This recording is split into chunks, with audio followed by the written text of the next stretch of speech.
If the events of that day didn't take place, I wouldn't be the person that I am. It's the gift and the curse.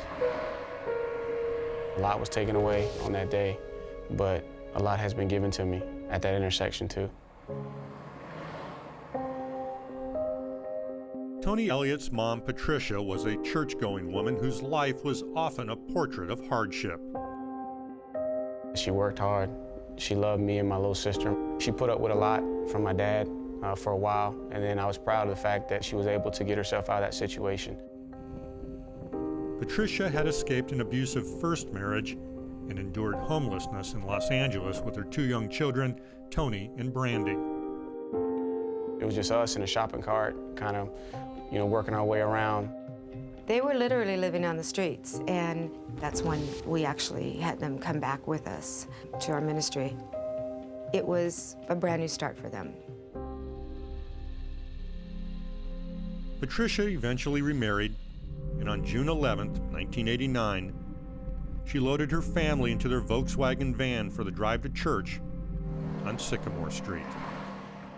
I remember, as we approached that intersection, my mom just yells out, and then bang, there's a crash.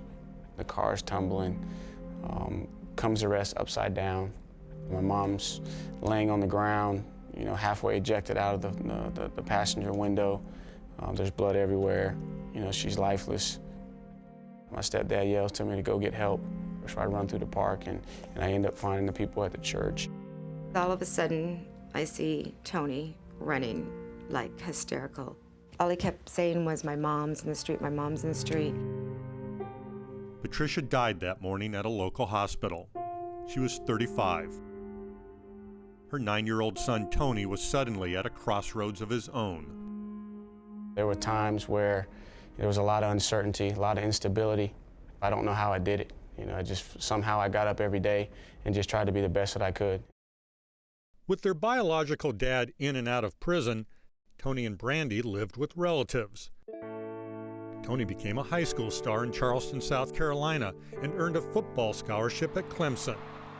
His wide receivers coach as a senior in 2003 was a newcomer named Dabo Sweeney. He wrote me a note after the season, and it was amazing. Basically just telling him that, the reason that the players play so hard for him is because he loves them. He's a great leader of men because he cares about the individual.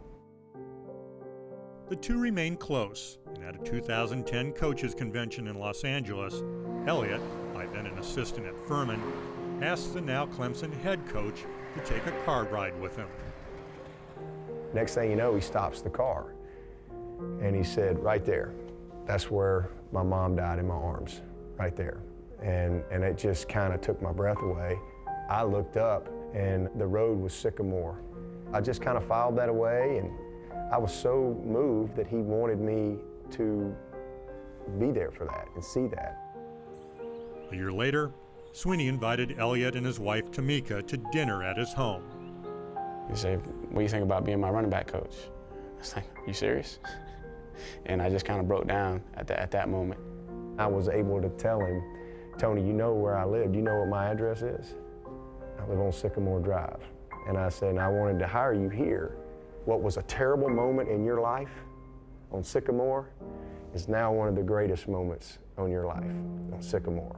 Never did I think that at the age of 9, the last time I was seeing my mom on Sycamore Street, would I get an opportunity, to fulfill a dream on Sycamore Street. Set, go.